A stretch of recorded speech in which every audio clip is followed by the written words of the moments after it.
우리는 이 세상을 살아가면서 자주 인생의 교차로를 만나게 됩니다. 교차로에서는 어디로 가야 될 것인가, 우측으로 갈 건가, 좌측으로 갈 것인가, 직진을 할 것인가, 되돌아갈 것인가, 유턴해야 될 것인가 선택을 해야 됩니다. 근데 그 자리는 오래 머물 수가 없습니다.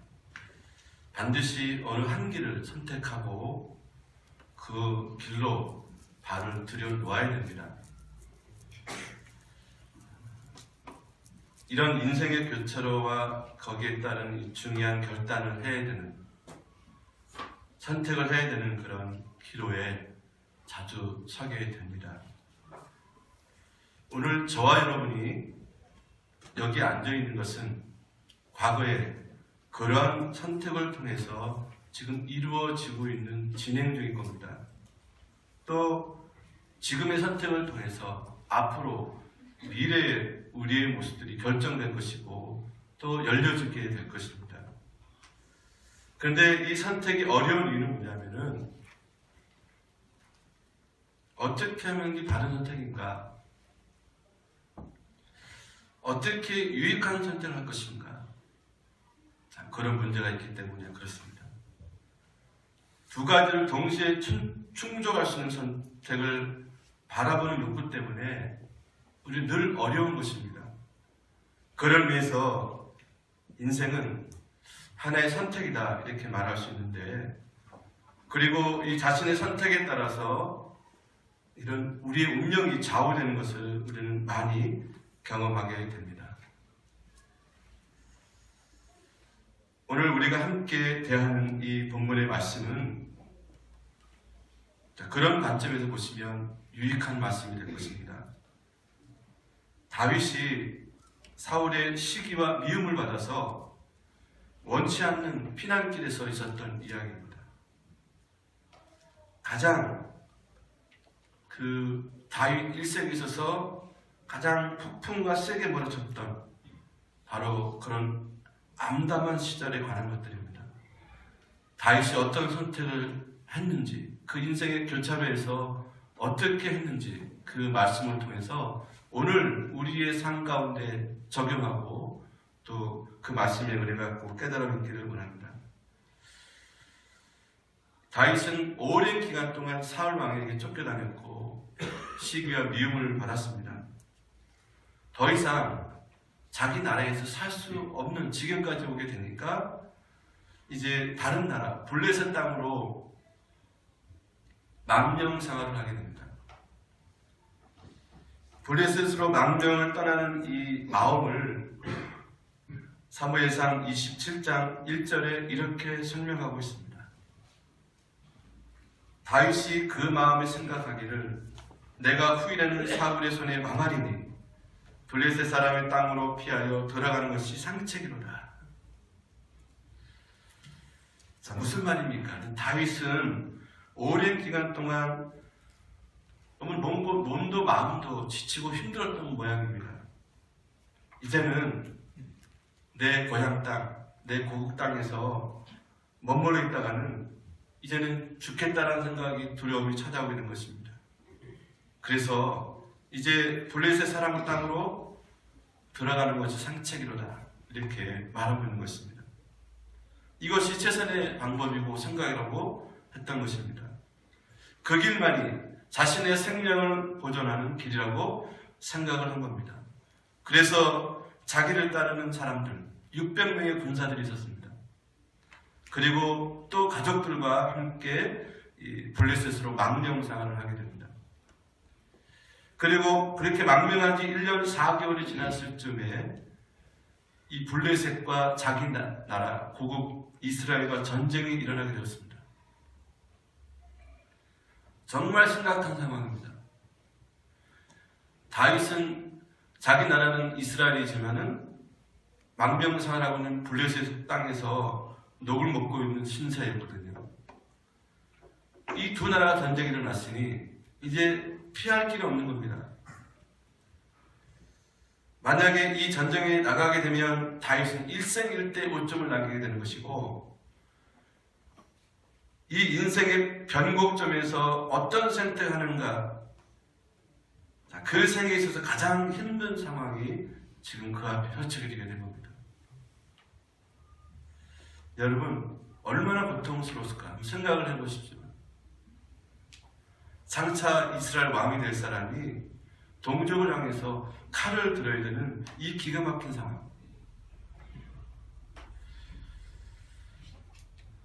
아마도 사울 왕에게 핍박받는 것보다 훨씬 더 큰 고통이 찾아오게 된 것입니다. 사무엘상 29장 2절에 보면요, 마지못해서 전쟁터로 끌려가는 다윗의 모습이 나옵니다. 블레셋 사람들의 수령들은 수백 명씩 수천 명씩 인솔해 나가고 다윗과 그의 사람들은 아기스와 함께 그 뒤에서 나아가더니 이랬습니다. 여러분, 이 꼬락서니가 참 과거입니다. 정말 한심한 모습이에요. 그 전쟁에서 죽을 수도 있지만은 만약에 승리를 한다고 해도 이건 큰일입니다. 이스라엘 백성들의 민심이 어떻게 될까요?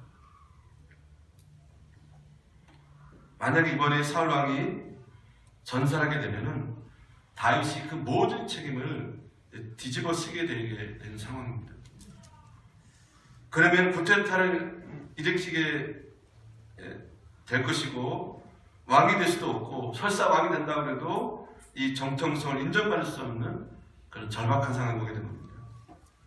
자, 그런데 참으로 다행히도요, 이 블레셋 장수들이 다윗이 이 전쟁에 나가는 것을 반대합니다.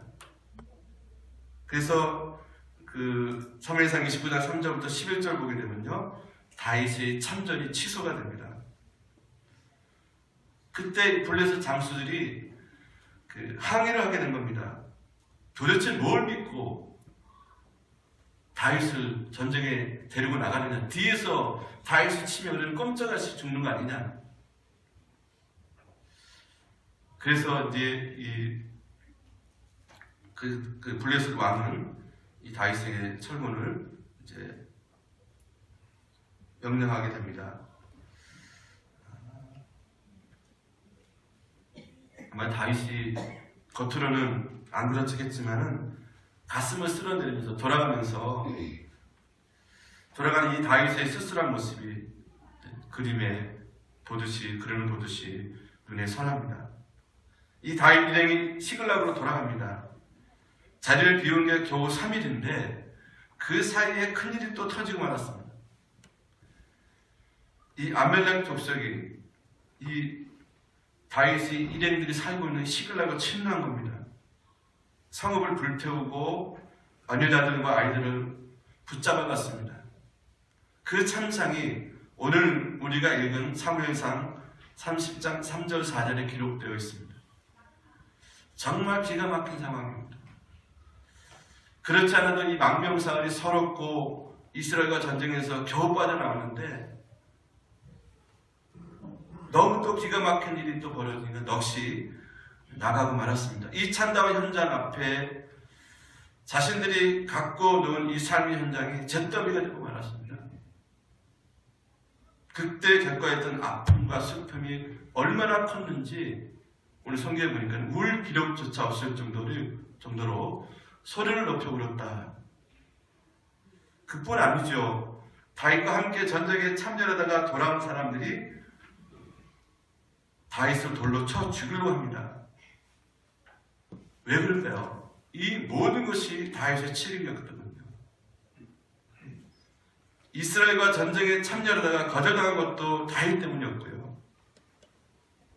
다윗은 나라 전쟁에 나가려 하던 중에 자기 집들을 다 불태워버렸고 자기 아내와 자녀들이 아멜렉 사람들에게 사로잡혀 가버렸습니다. 너무너무 화가 나서 다윗을 죽이려고 했던 것입니다. 그래서 6절을 보시면 이 부하들의 반응이 나옵니다. 이것도 다윗을 더욱 힘들게 만드는 요소가 되는데요. 여러분, 이 다윗이 이렇게 어려운 늪에 빠진 이유가 뭘까요? 그의 불신앙, 이 다윗의 인본주의적인 태도 때문에 그런 것입니다. 다윗은 지금까지 도피일 생각 중에 많은 권한이 있었지만은 신앙을 잘 지켜왔었거든요. 심지어 사울 왕을 결정적으로 죽이시는 기회가 있음에도 불구하고 몇 번이나 살려줬던 그런 다윗입니다.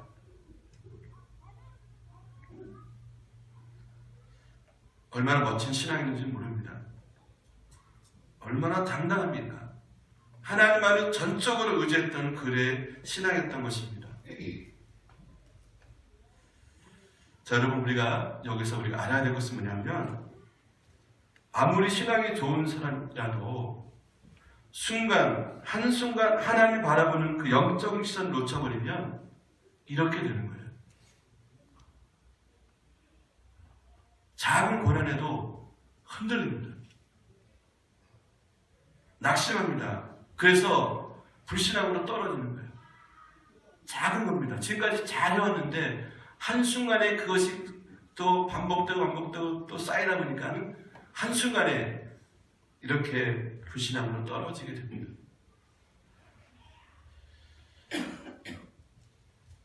그래서 신앙은 이렇게 말할 수 있습니다. 시선 싸움이다. 하나님을 바라보지 않으면 스스로 낙심하고 마치 하나님이 도와주지 않는 것처럼 참담함을 느끼게 됩니다. 현실 문제를 보느냐 아니면 하나님을 보느냐, 이것이 불신앙과 신앙의 차이예요. 그래서 신앙은 시선 싸움이라는 겁니다. 그리고 불신앙은 결국 모든 것을 인간적으로 생각하는 거예요. 신앙이 흔들리고 불신앙 가운데 빠지게 되면요, 인간적인 계산만 하게 됩니다. 이게 바로 인본주의라는 거예요.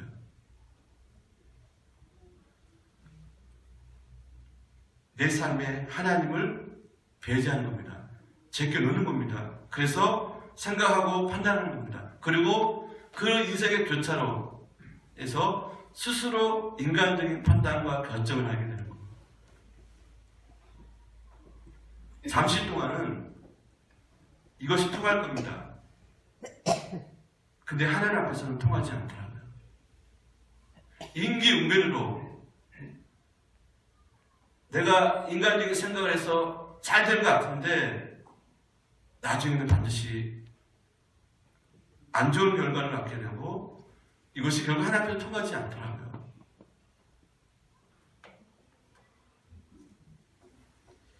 다윗에게 다시 돌아가서 얘기하면, 일찍이 하나님 다윗에게 뭐라고 말씀하셨냐면요, 사무엘상 22장 5절에 보면 그가 막 고통을 받을 때 선지자 갓이 다윗에게 이르되 너는 이 요새에 있지 말고 떠나 유다 땅으로 돌아가라. 다윗이 떠나 헤렛 수풀에 이르니라 하십니다. 수년 전에 그가 국경을 넘어서 이 블레셋에서 피신한 적이 또 있었습니다. 그때 하나님께서 하나님의 사랑 선지자를 통해서 국경 안으로 들어갈 것을 말씀하셨습니다. 그래서 그는 얼른 순종했어요. 그런데 오늘 본문에 보면 이번에는 다시 또 국경을 넘고 말았습니다. 자, 여러분, 국경을 넘은 것은 단순히 지리적인 것으로 이동한 것이 아니라 이것은 신앙적으로 영적으로 봤을 때는 믿음의 선, 말씀의 선을 넘어간 겁니다. 힘들다고 말씀을 어겼는데 이것이 탈이된 겁니다. 그래서 여러분, 우리는 어떤 경우라도 신앙의 선, 말씀의 선을 넘어가면 안 된다는 거예요. 한순간입니다. 한순간에 무너지더라고요. 그래서 고린도전서 4장 6절에 보면 기록된 말씀 밖으로 넘어가지 말라. 말씀의 선을 넘기면 곤란한 일이 생긴다는 겁니다. 내 생각에는 잘 될 것 같은데 나중에 보십시오. 잠언서 16장 25절에 어떤 길은 사람이 보기에 바르나 필경은 사망의 길입니다. 사람의 이성과 이 분석과 판단과 연구와 이 모든 사상과 생각해 볼 때 바른 길처럼 보이지만 필경은 사망의 길. 왜 그렇습니까? 하나님이 개입되지 않았기 때문에 그런 거예요. 인본적인 생각을 결정했기 때문에 그런 것입니다. 여러분들이 2015년 동안 살아오시면서 이제 정리를 해야 될 시간인데요. 혹시 내가 이 신앙의 선, 말씀의 선을 넘긴 적이 없는가? 그 선택의 결과들이 오늘 내가 지금 살고 있는 그 열매들이 아닌지 우리 함께 돌아보기를 원합니다. 여러분, 운동 경기, 대부분 운동 경기는 선이 있습니다. 선을 나가면 아웃이에요. 우리가 말씀이 선 밖으로 나가 있으면 인생에서 아웃이 되는 것입니다.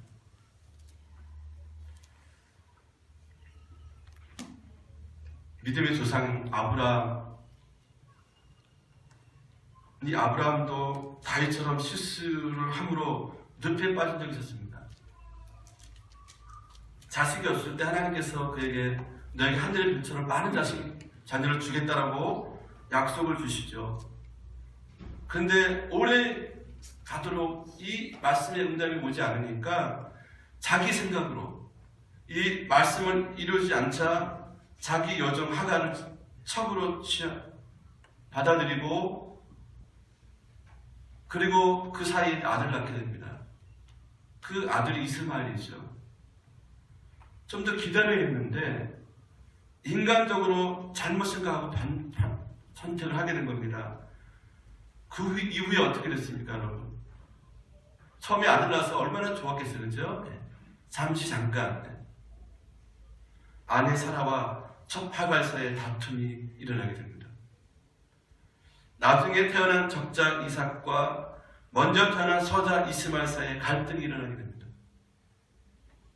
그 갈등이 역사 속에서 계속돼서 지금까지 유대인과 아랍인의 갈등으로 좀 남고 있지 않습니까? 말씀의 선을 넘으면 이렇게 무서운 결과를 낳게 됩니다. 그러면 여러분, 우리는 말씀에 무조건 아멘해야 됩니다. 힘들어도 말씀을 꼭 지키기 바랍니다. 그러면 하나님이 책임져 주십니다. 그게 우리에게 요구되는 신앙의 고난이 아닌가. 힘들다고 피해가면 더 큰 고난을 만나게 되더라고요. 오늘 본문에 다윗도 예외가 아닙니다. 이제는 다 내려놓고 싶을 심정이었을 것입니다. 자, 여러분, 우리가 살다 보면 어느 때 희망을 잃는지 아십니까? 그것은 누구보다 믿었던 사람에게 배신당할 때.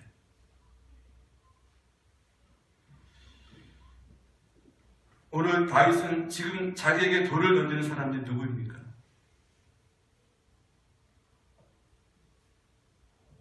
환난당한 모든 자와 비친 자와 마음이 원통한 자들이 다윗에게 몰려들었고, 이제 다윗과 함께 그 어려운 시간들을 이겨내가면서 한 식구처럼 지낸 사람들입니다.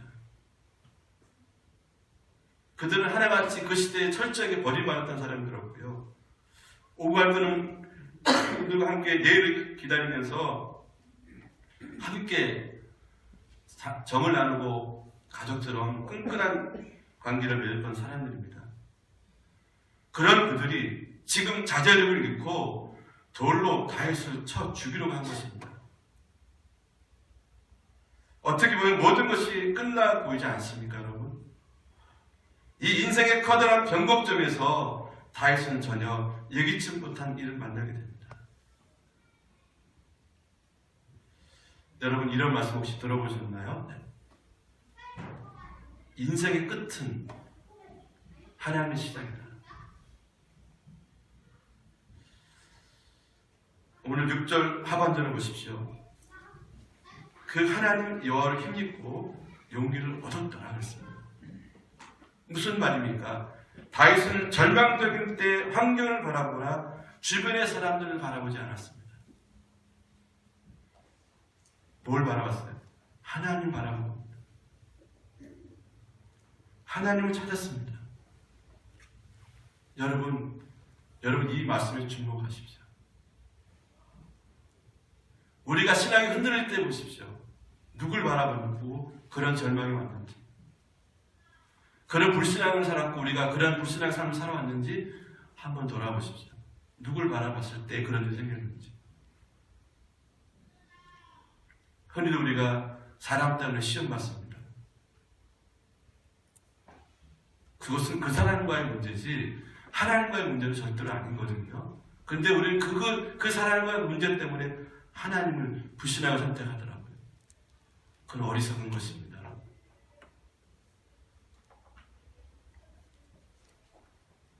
여러분에게 묻겠습니다. 예수 믿는 사람, 그리스도인들은 어떤 사람일까요? 눈에 보이는 절망적인 환경과 자신의 인약함을 뛰어넘어서 역사하신 하나님을 바라보는 그런 사람들 아닙니까? 그저 돈 많이 벌고 성공하고 건강하고 오래오래 살라고, 물론 그것도 차선책이 되겠지만은 그것이 근본적인 예수 믿는 이유는 아니잖아요.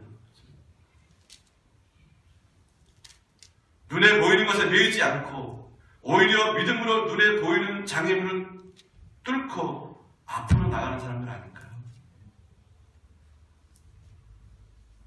오늘 6절을 통해서 다윗은 하나님께 두 가지를 요청해서 말씀드릴 수 있습니다. 첫째는 이 상황을 이겨나갈 힘을 주십시오. 두 번째는 헤쳐나갈 용기를 주십시오. 전 이 말씀 보면서 이것이 실력이다라고 좀 보고 싶습니다.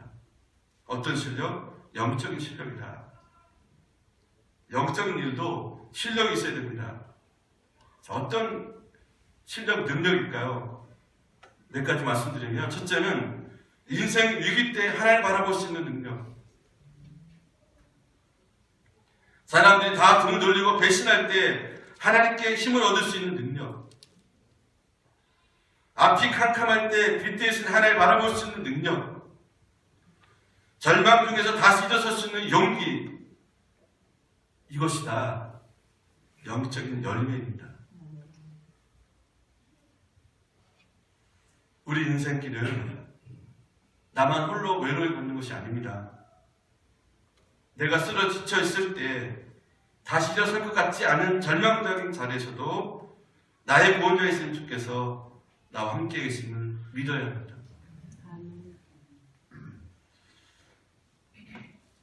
어떤 글이 하나 있는데요. 누가 썼는지 모른다고 합니다. 어떤 자매가 자신이 감당할 수 없는 큰 시련과 고통을 겪고 있는데 그가 꿈을 꿨다고 합니다. 어느 날 밤에 그 꿈속에서 예수님과 함께 해변을 따라가고 있었다고 합니다. 그때 하늘을 스크린 삼아 그의 지나온 삶의 순간들이 영화처럼 펼쳐져 갑니다.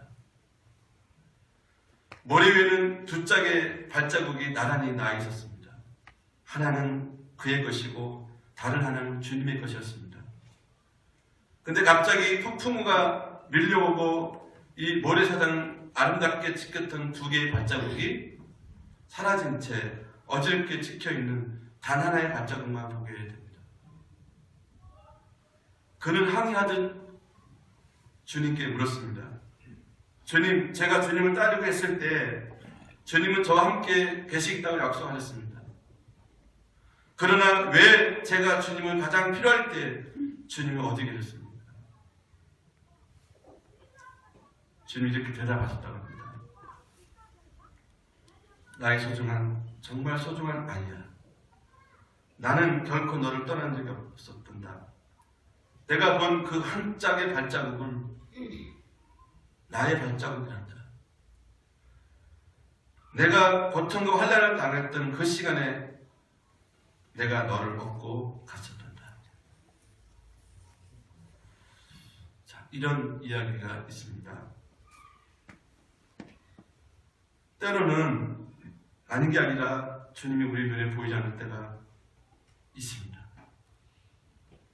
때로 힘들고 고통스러울 때 나 혼자인 것처럼 느낄 때가 있습니다. 그러나 내가 힘겹게 내 인생 길을 비틀거리며 걸을 때에도 주님 언제나 내 곁에 계신다는 사실입니다. 그래서 우리가 힘들다고 부르칠 때 조용히 다가오셔서 우리의 손을 붙잡아 주십니다.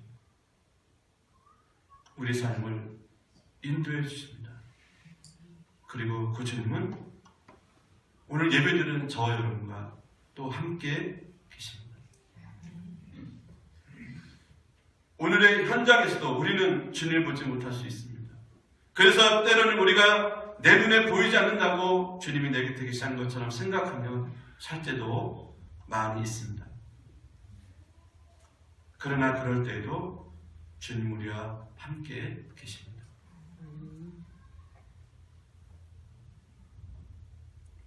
인생의 변곡점, 내가 뭔가 선택해야 되는 그 위험한 순간의 자리에 놓치지 말아야 할 것은 내 생각, 내 주장, 내 상식을 가지고 무엇을 결정하기 전에 우리가 하나님의 은혜를 먼저 구해야 됩니다. 여기까지 인도하신 하나님 우리 앞에 희망을 가지고 우리 나아가야 됩니다. 하나님은 절대로 우리를 실망시키지 않으십니다. 오늘 본문을 통해서 우리가 놓치지 말아야 할 일이 있습니다. 우리 역시 이 험한 세상에 살다 보면 다윗처럼 때때로 실수하고 범죄하고는 늪에 빠지게 됩니다. 허우적됩니다. 헤맵니다. 그러면 과연 어떻게 벗어나야 할까요, 여러분? 일단 늪에 빠지면 스스로 헤어나기가 어렵습니다.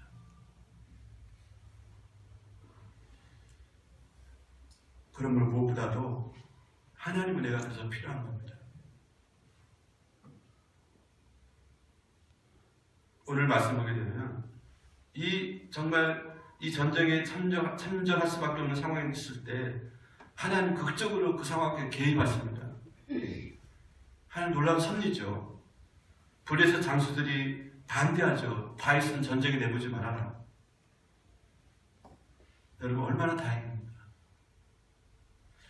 하나님은 당신의 뜻을 이루기 위해서 비상천리를 행하신 겁니다. 안타깝기도 하고 감사하기도 하는 일입니다. 인간은 실수하지만 하나님 일은 그르치지 않기 위해서 이와 같이 역사하신 분이에요.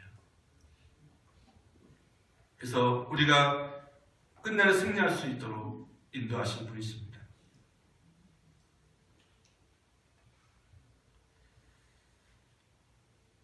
모든 것을 다 잃은 것 같았는데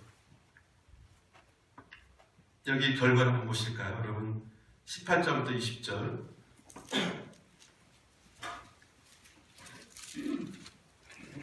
읽지 않았지만 보겠습니다. 다윗이 아멜렉 사람의 취하였던 모든 것을 도로 찾고 그 두 아내를 구원하였고 그들의 탈취했던 것 곧 무리의 자녀들이나 빼앗겼던 것의 대수를 물러나고 아무것도 잃은 것이 없이 다윗이 도로 찾아왔고 또 양떼와 소떼를 다 탈취했더니 무리가 그 가축 앞에 몰고 가며 가로되 이는 다윗이 탈취한 것이라 하더라.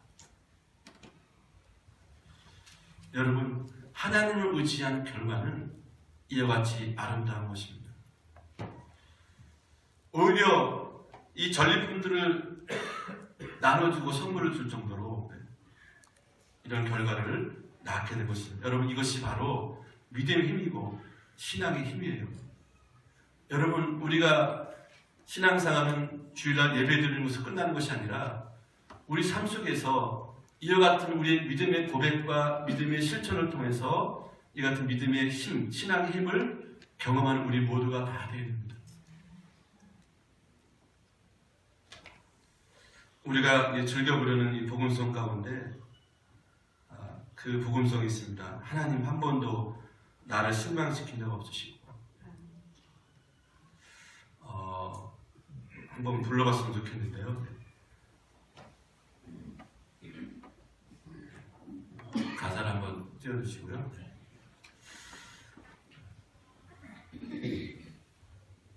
하나님 한 번도 나를 실망시킨 적 없으시고, 이 찬양을 한번 부르면서 하나님에 대한 우리 믿음을 다시 한번 확고하게 세울 수 있는 그런 시간 됐으면 좋겠습니다. 같이 한번 불러볼까요?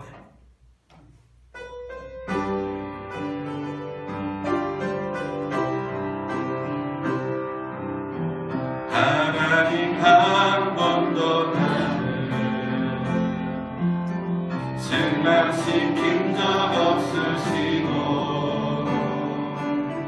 언제나 공평과 은혜로 나를 지키셨네. 오 신실하신 주, 오 신실하신 주, 내 너를 떠나지도 않으리라. 내 너를 버리지도 않으리라. 약속하셨던 주님, 그 약속을 지키사 이후로도 영원토록 나를 지키시리라 확신하네. 아멘. 이런 이야기를 마치겠습니다. 새가 비를 피하는 방법이 두 가지라고 합니다. 하나는 독수리처럼 구름을 뚫고 더 높은 창가로 올라가거나, 또 다른 하나는 참새처럼 처마 밑으로 들어가는 것입니다. 당장은 처마 밑에 피하는 참새가 약은 것 같지만, 참새는 구름이 눈부시게 푸른 하늘을 보지 못합니다. 그러면 여러분, 어려움이 왔을 때, 어떤 순간에 우리가 선택을 해야 할 길을 섰을 때 정면 승부를 하시기 바랍니다. 시련이 닥쳐와도 주저하지 마시고 믿음으로 당당하게 서셔서 하나님을 바라보고 하나님께 기도하십시오. 반드시 우리에게 승리 주시는 하나님인 줄 믿습니다. 여러분, 이 믿음으로 이제 남은 2015년도를 승리하시고 앞으로 승리하신 여러분 되시기를 주 이름으로 축원합니다. 기도하겠습니다.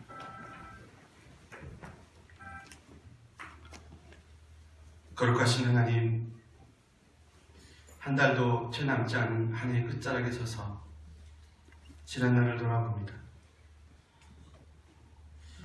하나님께로부터 한량없는 은혜를 받으며 살았으나 감사하지 못했습니다. 가족과 이웃과 교우들의 배려와 관심 속에서 살았으나 고마워할 줄 몰랐습니다. 나 혼자 옳은 줄 알았고 나 혼자 피해자인 줄로 여겨 온갖 비난과 원망 속에서 살았습니다. 받는 것을 당하는 것으로 알고 베풀 줄은 모르는 이기적인 삶을 살아왔습니다. 하나님의 밝은 빛 앞에 서서 보니 이 모든 것이 우리의 연약함과 어리석음을 깨닫게 됩니다. 이 모든 것을 용서해 주시고 다시 한번 다윗처럼 하나님을 바라보고 하나님께 힘을 얻고 용기를 얻을 수 있는, 그래서 우리 남은 인생들을 올바르게 그리스도인의 삶을 살 수 있는, 승리의 삶을 살 수 있는 사랑하는 성도들 다 되게 해 주시옵소서. 예수님 이름으로 기도 올려옵나이다.